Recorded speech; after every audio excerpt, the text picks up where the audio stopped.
আমি কিন্তু কয়েকদিন আগে পোস্ট দিয়েছিলাম যে ভারতে একটি সাম্প্রদায়িক দাঙ্গা বাঁধবে এবং এই সাম্প্রদায়িক দাঙ্গায় দেশি বিদেশি ইনভেস্টমেন্ট আছে এবং শত শত না হাজার কোটি টাকা ইনভেস্ট হবে ভারতে এবং হয়ে আছে। তারই কিন্তু শুরুটা হবে এই বাবরি মসজিদ বানানোর ঘোষণার মাধ্যমে।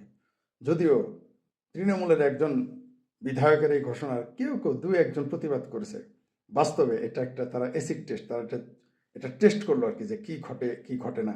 বাবরি মসজিদের ভারতে পশ্চিমবঙ্গে বাবরি মসজিদের ঘোষণা দিলে কি হতে পারে এটা একটু চেক করে নিল, কিন্তু ফলাফল তারা এটা করবেই। আপনি দেখবেন এটা তারা করবে, আপনি ঠেকাইতে পারবেন না।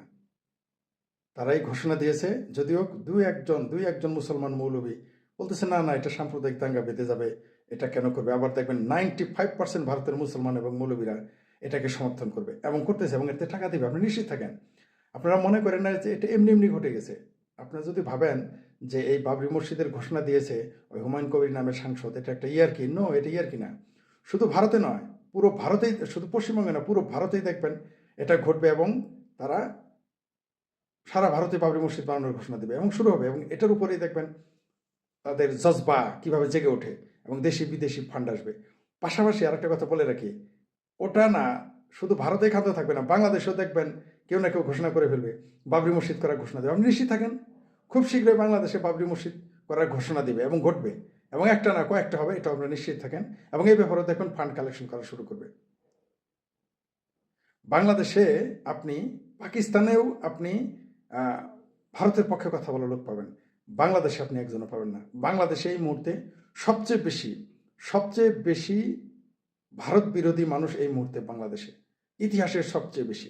আপনি বিশ্বাস না করেন, আপনি কথা বলে দেখেন, আপনি পাবেন সবচেয়ে বেশি ভারত বিদ্বেষী মানুষ এই মুহূর্তে বাংলাদেশে, এতে কোনো সন্দেহ নেই। এখন ভারত বিরোধী যে কোনো পদক্ষেপ নেবেন, বাবরি মসজিদ করার ঘোষণা দেওয়ার সাথে সাথে একটা মার্কেটে খাবে। আপনি পাকিস্তানের বুদ্ধিজীবীদের শুনবেন যে বাংলাদেশ, তাদের সমালোচনা শুনবেন যে বাংলাদেশকে পাকিস্তানে অংশ করা ঠিক হয় না, এটা কোনোদিন টিকতো না। এটা পাকিস্তানে খোদ সমালোচনা করার মতো বুদ্ধিজীবী আছে এবং করেছে তারা এই সমালোচনা এবং এখনো করে।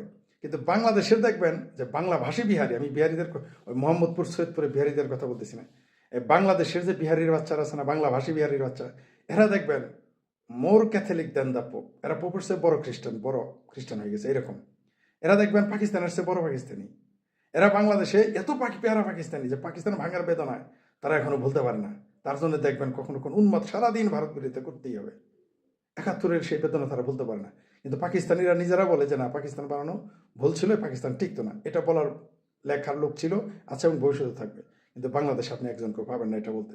বরং উল্টো হবে যে পেয়ারা পাকিস্তান ভাঙার জন্যে আওয়ামী লীগকে পারে না, তো এখন এরা রাষ্ট্রীয়ভাবে, যে কাদিয়ানী যেমন কাফের ঘোষণা করতে চায়, তেমনি রাষ্ট্রীয়ভাবে আওয়ামী লীগকে কাফের ঘোষণা করার জন্য তারা ভবিষ্যতেও চেষ্টা করবে। আপনি নিশ্চিত থাকেন যে আওয়ামী লীগকে অলরেডি তো বললাম, আমার পোলা বলছে যে যারা আওয়ামী লীগ করে তারা মুসলমান না।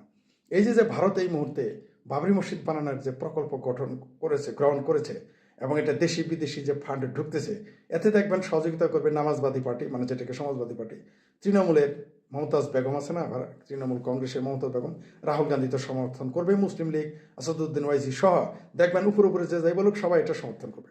মানে দেশে একটা, ভারতবর্ষে একটা ভেজাল বাজানোর চেষ্টা করবে।